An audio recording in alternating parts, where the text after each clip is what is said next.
Servus Freunde, my name is Jimmy Cage.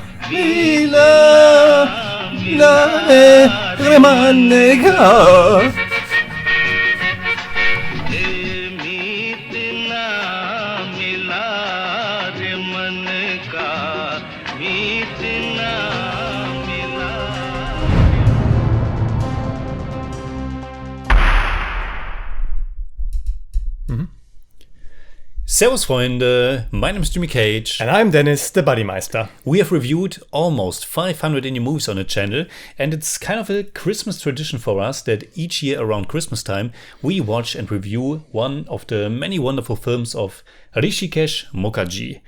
This time we let our awesome patrons and YouTube members decide which one it should be. And as you can see, the 1973 Hindi language musical drama Abhimaan won our poll. Which obviously also celebrates its 50th anniversary this year.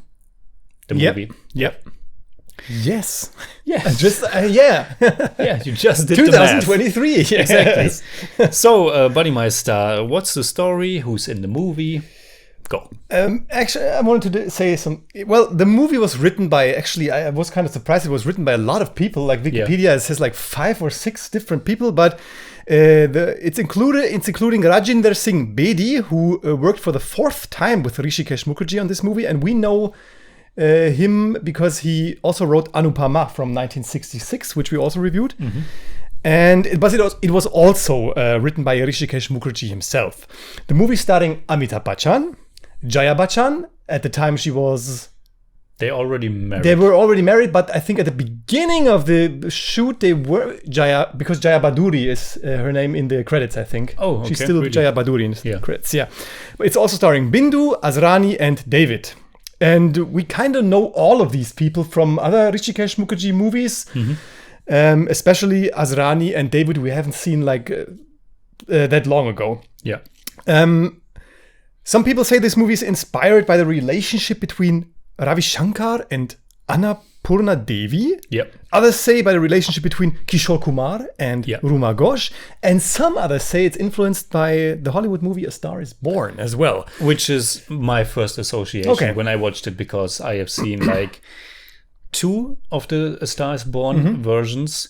When this movie was released, there were already 2 existing. The one from 1937 and the one from 1954 with Judy Garland, I think. And since the release of Abhimaan, we of course also got the 1976 one with Barbara Streisand and Chris Christopherson, and obviously the 2018 version directed by Bradley Cooper, with Bradley Cooper and Lady Gaga. Yes. Yeah. So Abhimaan is... But there are also people who say, or at least it's listed on Wikipedia, that this was a remake or a loose remake of the Bengali, of the 1970 Bengali film Bilambita Loy with Uttam Kumar and Supriya Devi. Yeah. So, a lot of influences apparently. Yeah. The movie is about Subir Kumar, who's a professional singer with a soaring career. He does not plan to marry until he meets Uma, a sweet village girl who is musically gifted. Subir continues as a singer and fosters Uma's singing career. His career falters, however, just as Uma's singing career begins to thrive. Yeah. And so there you have your conflict. Yeah. Absolutely. So, yeah.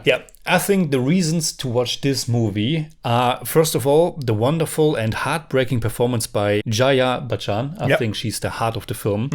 Second, the strong but probably not as strong performance by Amitabh. I think he's also pretty good. Not as good as she is, but also pretty strong. And third, the beautiful soundtrack that was composed by S.T. Burman with playback singing by Lata Mangeshkar, Kishore Kumar, Mohammed Rafi, and Mana Udas. I think all-star singers, everybody, all-star cast. I think these are the 3 reasons to watch this movie. Absolutely, yeah. Did you enjoy it? I liked it, yeah. I mean, it sometimes like didn't feel as much as a Hrishikesh Mukherjee movie as the other movies that we have seen. But then again, it kind of does because of the characters, of the dynamics between the characters and how it's executed.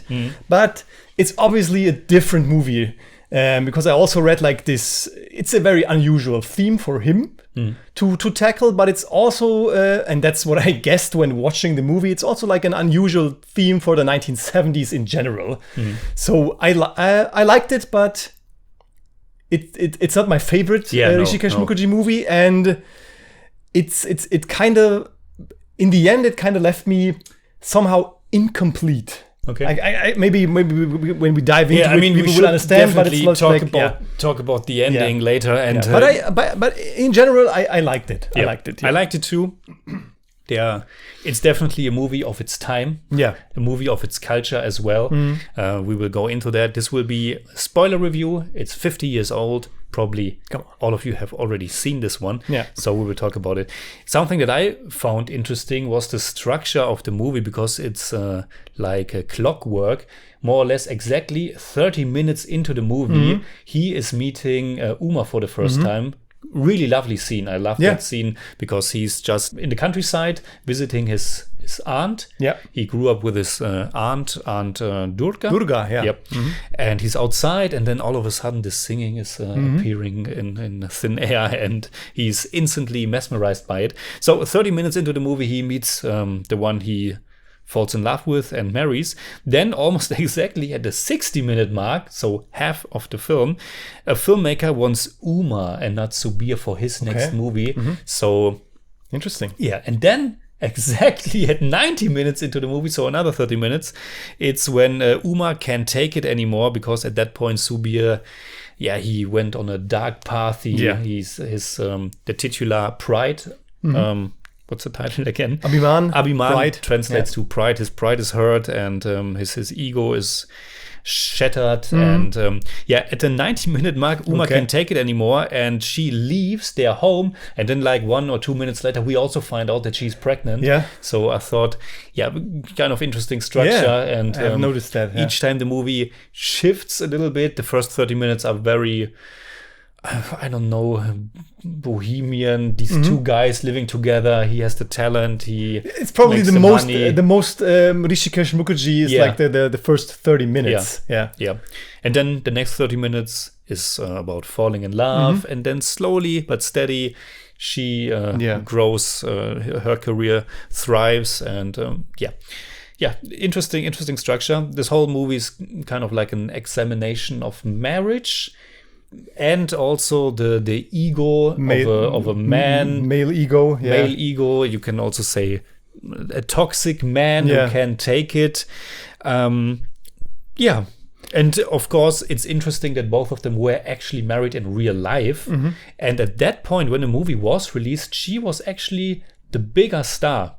Because it's the same year that Zanjeer was released, which kind of established or cemented this angry young man persona of Amitabh Bachchan. Which I actually have seen, Zanjeer. You have seen it? Yeah, because at the university. Yes, that's one of those movies that I've seen at the university. I can't remember that much about it, so it's like 10 years ago. Yeah.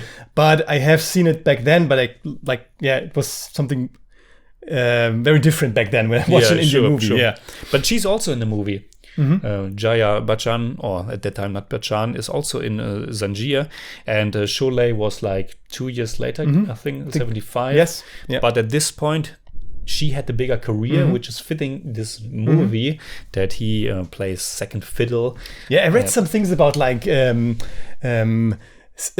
reality mixing with cinema stories about how when they married that and she was like the bigger star at that point, and then when his career thrived, that she got pregnant and wasn't like in movies for 20 years, and maybe she didn't want to, or maybe he didn't want her to be. I don't know. It's all made up stuff probably, but it's interesting to read about that.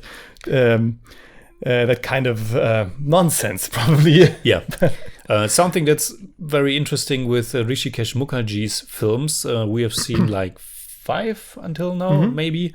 And we have seen, I think, 3 with Amitabh Bachchan. He plays a supporting role in Anand. He plays a supporting role in Chupke Chupke, and he plays the lead in this one. Yeah. And Hrishikesh Mukherjee's films, I think there are several more with Amitabh Bachchan, and in none of them does he play the angry young man. Yeah. And I think most of his roles through the 70s and 80s he played the angry young man, but not in Hrishikesh Mukherjee's films. He's certainly angry in this one, but it's a different kind of anger. And I think it's really great that he's playing a negative character. Probably, I would say he's a negative character, but he's a human being. He's a flawed character, so he's not a villain or anything. You can also empathize with him to some degree, because the movie does a good job portraying like his downfall. And sometimes it's very, very on the nose. There's this scene at the cinema where someone wants his autograph, and they just run away from him when Uma's coming. But his reaction in that shot is really great. Amitabh does a good job here in portraying this character. First, I was thinking, what is this movie about? What's the conflict going to be? Because when he hears her singing and he says, like, we're always going to sing together now, and they're at their wedding party, and I think what's the character's name? Brajeshwalal. It's played by David, who says that, this is going to be a problem, because she's much more melodious than him, and he can sing better. And the other guy says, but it's going to be fine. She's going to get pregnant and going to have a family and all that. And then he again says, yes, but history has taught us that men are better than women. So how is this going to play out? And it's so interesting that, and at that point, of course, I knew, okay, so this is the conflict. And it takes 1 hour, until we get to the core of the story. Yeah. But I want to say one more thing about the dramatic structure. I think that's one thing that threw me off a little, because this movie is has no retarding effect or something. It's not like it just goes straight ahead in the story. We have they get to know each other, they fall in love, they get married, and then there's this thing with, okay, he's on a downfall and her career is going up. But then of course they switch kind of sides, but for me, it didn't feel like a complete dramatic. The dramaturgy that didn't feel complete in some way. It just fizzled out in the end, and that's kind of interesting, because it didn't feel like as wholesome as I wanted it to be, as complete or encapsulated in the story itself. It's kind of strange, but okay. But yeah. So something that I wasn't so sure about is how much is the movie on his side. Not that it's super important. It's more important what we take away from the movie. But it's a movie that's 50 years old, and he's our main protagonist. And unlike A Star Is Born, this one has, I'm not sure if you can call it a happy ending, but it certainly ends with them being together again. And I'm not sure how much the last 15 minutes or so is like a redemption, redemption in quotation marks, for his character, because it kind of feels that way for me, like the movie is redeeming his character. And I thought at the end there are some elements that are just I have to, I don't know, put a blind eye to it, because it's a movie that's this old. But the stuff he's doing to his wife is pretty messed up. It's pretty horrible. Once he finds out she's pregnant, he doesn't even go to her. That's the not the one moment, but one moment that stayed in my mind, where I thought, man, you're such a child. And at that moment I thought, what are you doing? I hate you. Yeah. At that moment, because what is this? But I can't overcome my pride and stuff. It's a little bit stupid. It's a lot. And then she has the miscarriage. The baby dies. She's completely broken. Yeah. And then it's this psychology 101. They have to shock her somehow, because she's like an empty vessel at that point. And then there's this scene where they have the little green socks that she knitted, I think, for the baby. And that's a strange scene. And the scene is really strange, now the child would be 4 months old or 4 weeks old, and but it's not even melodramatic. It's kind of almost like a comedy at that point. It was very weird because this poor woman lost her child, and there are these two guys with the socks, and they want to get her out of that, but it felt weird. It didn't feel like they really want to help her. It was more like that she comes back to him. It was a bit weird. I mean, the movie like swings around between kind of being progressive in some cases, and being like dated for us now, and that's one of those things, because when we get to know Uma, she's like saying something against Subir immediately. She's saying, I don't like your songs, you're screaming and it's like no good songs, and she's like portrayed as a character that like kind of superior to him because she understands nature and God and music, and there's also this difference between pop music and classical music.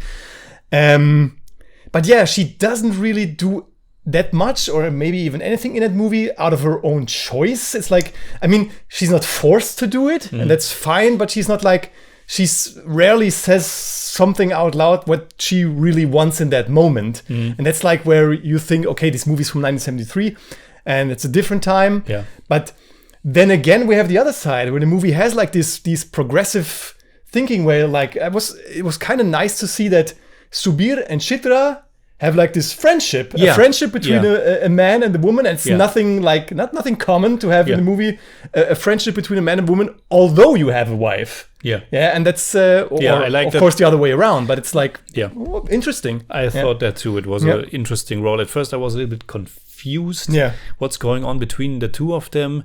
But Bindu really respects his wife as well. And she wants them to be happy. And they are just friends. Yeah. And we don't know this, but I read that it was also a very different role for the actress, because Bindu normally plays like femme fatales. The vamp. Like, the vamp, exactly. That was the word, the vamp. And here she plays like a really supporting woman, and that's pretty good. And of course, the overarching theme of like that men and women are equal, and that women also can be like have better careers or be can be better at something than men. And it's like, of course, this is a progressive a theme for the time, and so it's like this. The movie's somewhere in the middle between these somewhere things. In the middle, and then the ending, you don't really know where it is exactly. I mean, it's kind of a happy end, but she's also crying. She's not like it's sometimes smiling. It still feels like she's not really.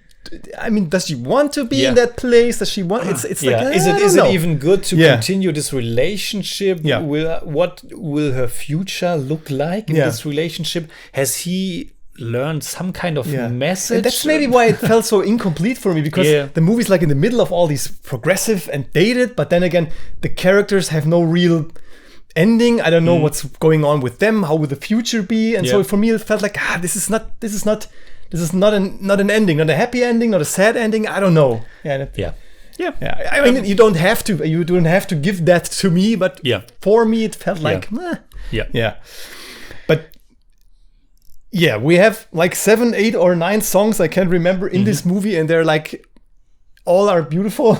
Just to get it out there, my favorite song is the song when he meets Uma at the lake.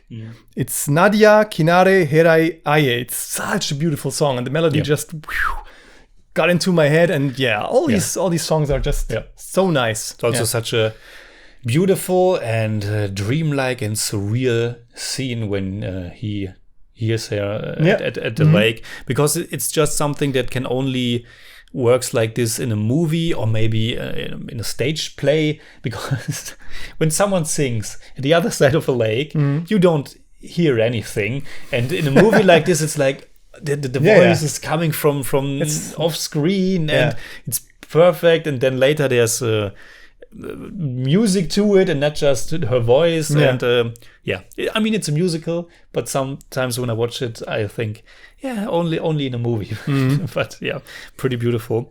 And also interesting that Lata Mangeshkar is providing the voice for for the woman, but for Amitabh Bachchan it's three singers. Yeah, which is also kind of surreal because it's a movie about his voice, and then his voice is provided by three different guys. Yeah, but it's just I almost didn't catch it because they sound really similar. For us, yeah, they sound for us. Similar. And so after the movie, I read that and I was kind of surprised. Yeah. Also, another element that you can either like or dislike is it's a 70s movie. Yeah. And it has that 70s vibe, especially in the first half hour with the clothes, the apartment, with the staging, where the people are located in the room, stuff like that. You wouldn't do it like this today, but when you watch a movie like this, I at least am looking forward to this kind of artificial. I didn't mind at all. No, because like we know that like Hrishikesh Mukherjee isn't like the flashy director, but he knows what he's doing, and that's what I thought about this movie when I watched it. I thought, okay, this is some very typical and like some stuff in there with the staging and like the colors and all this stuff. And I was like, I know this director. It's like this, yeah. Yeah. Anything else? No. One thing that I found was kind of nice is because the dynamic between them in the marriage, like when they have like their morning routine, where she's like waking him up, and you get her face, and he's like pulling her towards, and then there's him, a cut, and there's a cut, and we don't know what happened. And it's happening like 2 or 3 times in the movie, and I thought it was great. But at first when I saw it, I thought, did I jump back? Because it was like exactly the same scene, and I thought like, well, maybe I watched something. But then there's like this, and I already expected it. There's this switch when his mood like changes, and the routine is over, and she immediately knows, oh god, something is going on. And that's kind of nice that they work these little things into the dynamic of these two. And it's like this some like some more sophisticated stuff in there. Also, there's a little montage, probably also with a song when she's singing, where we see like all her trophies in the background. Because in the beginning of the movie, Amitabh Bachchan's character has all the trophies because he's such a great singer. And then later there's a montage, and more trophies are there, but now they are all hers. They have to put her stuff to. I thought that was also really nice. Then Buddymeister, what would you say in German about Abhimaan? Hrishida hat sich mit Abhimaan einem für sich und für die Zeit ungewöhnlichen Thema angenommen. Und es ist ein schöner Film. Aber trotz feinfühliger Erzählung, leidenschaftlichem Spiel und großartigen Songs habe ich mich am Ende dennoch etwas unvollständig gefühlt. Nice. You know how long I needed for these 3 sentences? Mine's much simpler. Abhimaan ist A Star is Born mit dem Flair des indischen Kinos der 1970er Jahre. Mit einer großartigen Jaya Bachchan, einem starken Amitabh Bachchan und vielen tollen Liedern. Ist doch gut. I give Abhimaan 7 out of 10. It's more like 7.2, but I don't do that. For me, it's also 7 out of 10. It's more like 7.2. 7.1. What? Wait, it's really... For me, it's 7 out of 10. It's more like 7.1, but I don't do that either. But I don't do that either. It's really 7.1. So okay, fine. So trivia. It's my So, Jimmy, as you know, Amitabh Bachchan and Jaya Bachchan got married on June 3rd, 1973. Obviously, I know that. Did you know that the final scene of Abhimaan, the scene where Subir and Uma walk out of the theater after singing together, was shot 1 day after Amitabh and Jaya returned from their honeymoon in London? Didn't know that. Nice. So, please let us know in the comments below what you think about Abhimaan. You can hit me up on Twitter, Instagram, Letterboxd, and also on Patreon, simply at The Jimmy Cage. And you can... I'm having a stroke right now, I don't know. And you can hit me up on Twitter at the Buddymeister. And if you enjoyed this episode, please give us a thumbs up, share, subscribe, whatever you like. And make sure you hit that bell for all we have to tell.